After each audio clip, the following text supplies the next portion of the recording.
And sort of the meat of the video I want to get into is JD Vance. Right now, the Israel First people are starting to circle the wagons regarding JD Vance. And it sort of makes sense why. JD Vance is a principled anti-war vice president. He served in the military, he understands the horror of war, and he's talked about it so eloquently about how, we sent our young boys to die, and then when they got back, America had been destroyed by disastrous trade policy. That's sort of his story, and it's why it was a natural fit to be Trump's running mate the second time around. But if people may not remember, the GOP establishment, the neocons, people like Ben Shapiro, they didn't want him to pick J.D. Vance. They wanted Trump to pick Marco Rubio to be his vice president. And people forget there was a big sort of internal fight at the time about who Trump was going to pick. And luckily, people like Donald Trump Jr., Tucker Carlson, these are the people that pretty much convinced Trump that you have to go with Vance. And reportedly, this was, I believe, reported in Politico the other day, Tucker even told Trump at the time that if you pick Marco Rubio, you'll probably be assassinated. And then later, Trump was nearly assassinated at Butler. So maybe that was the reason Trump ended up picking Vance. I don't know. So there's no coincidence in life. Let's just be honest. Well, sometimes there are, but you get the point. So there's always been the GOP establishment, the neocons, the Israel Firsters. There's always been sort of there's always been tension there between them and Vance. Because Vance is almost a truer believer in Trump's own agenda than Trump is. I mean, you kind of hate to say that, but it's true. And there's been a big uproar to try to get J.D. Vance to condemn Tucker Carlson. And this is partly because apparently Tucker Carlson has a son who works for J.D. Vance. And you've had people attacking J.D. Vance for not condemning Tucker Carlson and not trying to get rid of his son from working in the administration. And you had a quote-unquote investigative journalist who is a self-described Zionist on Twitter or X attack J.D. Vance and for having Tucker Carlson's son work for him. And this is what she said. Today we learned that Tucker Carlson's brother idolizes Nick Fuentes. Racism and anti-Semitism is a Carlson family trait. Is Tucker's son Buckley, who serves as J.D. Vance's top aide, also a vile bigot? ? America deserves to know how deep the Carlson's family, ethnic, and religious hatred runs. End of quote. So that's a terrible tweet. You're basically attacking JD's son for no reason. She even acknowledges that she has no basis to think that his son is a Nick Fuentes supporter or a fan. And even if he was, who gives a shit? He can listen to whoever the hell he wants. But then JD got back to her publicly on X and with a brutal takedown. It was fucking glorious. And I'll read you what JD had to say. Luckily, unlike Trump, JD's posts are not 10 trillion paragraphs long because he's on X. This journalist who has decided to obsessively attack a staffer in his 20s because she doesn't like the views of his father. Every time I see a public attack on Buckley, it's a complete lie. And yes, I noticed every person with an agenda who unfairly attacks a good person who does a great job for me. Sloan, this is the journalist, describes herself as a defender of Judeo-Christian values. Is it a Judeo-Christian value to lie about someone you don't know? Not in any church I ever spent time in. I have an extraordinary tolerance for disagreements and criticism from the various people in our coalition. But I am a very loyal person, and I have zero tolerance for scumbags attacking my staff. And yes, everyone who I've seen attack Buckley is a scumbag who lies. So great statement, defending Tucker's son, defending, like you said, different strains of the coalition of the conservative movement. Great statement by Vance, and really nothing you can disagree with. But then fucking Dave Rubin decides to, make his opinion known for some reason. And this is what he says in response to Vance's post. Mr. VP, I submit this respectfully. You are totally right. Nobody should be judged for their parents' words or actions. But, and I think you know this, the very people relentlessly attacking Jews now have Indians next up on the docket. And that includes your wife, even if she eventually converts to Christianity.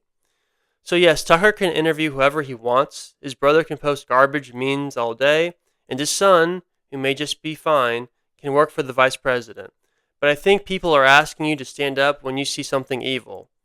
While I know you are trying to hold an increasingly fractured coalition together, you were elected to be a leader, not follow the whims of the trolls. And since they eventually will turn on your own family at some point, you might want to get ahead of it. These are my 2 cents, and I will continue to defend all the good things you and President Trump are doing regardless, something that this crew of people never do. This guy's such a fucking faggot. And then he goes on to show a picture of him with JD, and then shows a screenshot of Tucker's brother making fun of Israel Firsters. And then, Ruben goes on to imply that you should listen to me because we took a photo together, basically. So, and that's just one example of the Israel First people, which Dave Rubin is. All he cares is about Israel first. That's just an example of the pressure that's being put on JD to condemn not Tucker's brother, Tucker himself. But I don't think JD Vance thinks Tucker's done anything evil. That's the funny thing. He's like, Dave Rubin's like, you should condemn evil, JD. That's my gay Dave Rubin voice. Condemn evil, JD. And I don't think JD thinks Tucker's done anything evil. He just interviewed someone. All he's advocated is putting America first, even putting the interest of the United States over the interest of Israel. I know that's so controversial, but that's all Tucker believes. But this is just another example of the pressure being put on JD. Here's another example. Jake Tapper, the guy who was pretending Joe Biden was cognitively fine until the debate, he apparently reached out to JD's office about Tucker and Fuentes, and I have a clip of it, and I'm going to play it for you right now. Fuentes or Carlson, or even condemned either of them. Vice President J.D. Vance, considered the next leader in the MAGA line of succession. He's no stranger to questions about Republicans espousing anti-Semitism in the last few months, following the Young Republicans texting scandal, which was first reported by Politico, which included one message where one of the Young Republicans said, quote, "I love Hitler." Vice President Vance characterized those expressing outrage as, quote, "pearl clutching." And the vice president repeatedly referred to the participants as kids, even though the ages of the people in the group range from 18 to 40. Fuentes is, of course, a Nazi of a more loathsome order than those on that text chain, and he has a history of going after not just Jews, but Vice President Vance. He said a number of nasty things about his wife. Vance himself called Fuentes a total loser in a 2024 CBS interview before the election, after Fuentes attacked his wife, Usha Vance, and her Indian heritage. Here's just one of these vile moments. A quick warning to our viewers. This condemnation of Vance by Fuentes is not pleasant to listen to. Now they're all in favor of a fat race mixer who's married to a Jeet who named his son Vivek. Now, this week and last, I repeatedly asked Vance's office for any comment about this internal war about Fuentes, specifically about Tucker Carlson platforming Fuentes, and there was no response. This weekend, Vance did weigh in on something related to this issue. It had to do with another member of the Carlson family, Tucker's son, Buckley, who works for Vance. And Vice President Vance, attacked just some rando on Twitter as a, quote, scumbag, because this woman claimed that Tucker's brother idolizes Nick Fuentes and questioned whether Tucker's son, Buckley, who works for Vance, is a vile bigot, too. We here at CNN have absolutely no idea if Tucker's relatives feel any way about Fuentes. What a chat response by Vance, by the way. To not even get back to fucking fake Tapper. Fucking based. We love JD. We love JD. And also, let's just be honest, the clip that Tapper played of Fuentes, that's pretty funny.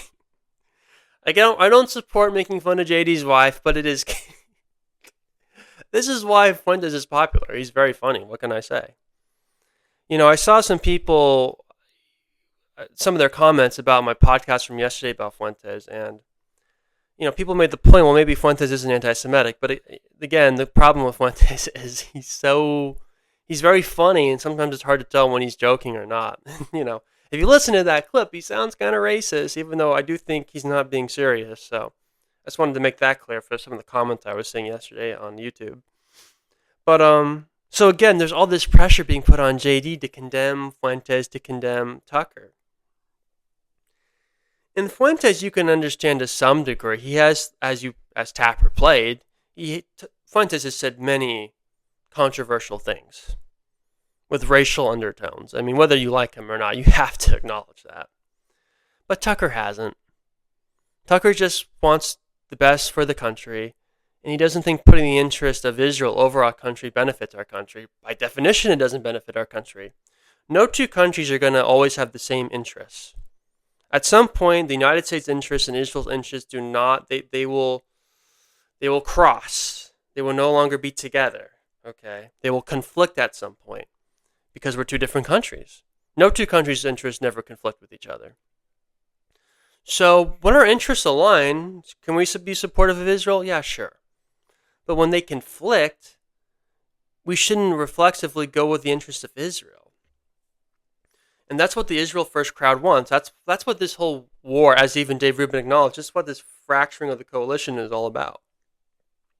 Is you have people in the conservative movement who seemingly care more, for whatever reason, care more about Israel than the United States, at least to some degree. And J.D. Vance, if he really is who he says he is, someone who is a populist, who cares about the United States, presumably he will put the interest of the United States over the interest of Israel. And the Israel First people know this. It's why they didn't want him to be Trump's VP. And this is what's happening now is Trump is term limited. So we're starting to see basically what I call the silent primary. And what the silent primary means is people are starting to dig into different coalitions within the right. So when the actual Republican primary happens, people already have the battle lines drawn. Like you even see, there was a report yesterday that Ted Cruz is seriously considering running in 28 as the Israel First candidate. Yeah, good luck with that, Ted. But he's talking to donors, people are aligning. So we're in the silent primary phase, and the neocons, the Israel Firsters, they want to take the country back. It's not good enough for them to use Trump to mask their Israel First policies, their anti-America policies, because Trump is not ideological, and that's good and bad. It's not good because he's not ideological to the policies that he ran on, but it's also good because when you have neocons trying to force him to do things, Trump isn't committed to those ideas either. That's why Trump, whether you like him or not, he can be sort of erratic with his policy and inconsistent, and it doesn't always seem like his policy is perfectly coherent because he's not an ideologue. And like I said, that's good and bad. But JD seems like much more of an ideologue. So the Israel Firsters cannot allow Vance to get into the White House as the president, and that's what this war is about. It's about the primary. It's about Israel. It's about putting America first. And the 28 Republican primary, I think, is going to be much more brutal than people think. I don't think Vance is going to have a cakewalk because I think very powerful people are going to try to prevent him from becoming president and the Republican nominee because they want the Republican Party to go back to the George W. Bush neocon Israel First Party. And they've tried doing it with Trump to some degree, but Trump, he's not committed ideologically to anything. So it just doesn't work the way that they want it. So we'll see what happens. But there's a war over J.D. Vance, that's apparent. And there's a war about whether or not we're going to be allowed to put America first. So we'll see what happens. Anyway, that's it for the show today. Again, please remember to subscribe, whether it's on Apple Podcasts, Spotify, or YouTube. I appreciate it. We'll be back tomorrow, folks. See you tomorrow. Bye-bye.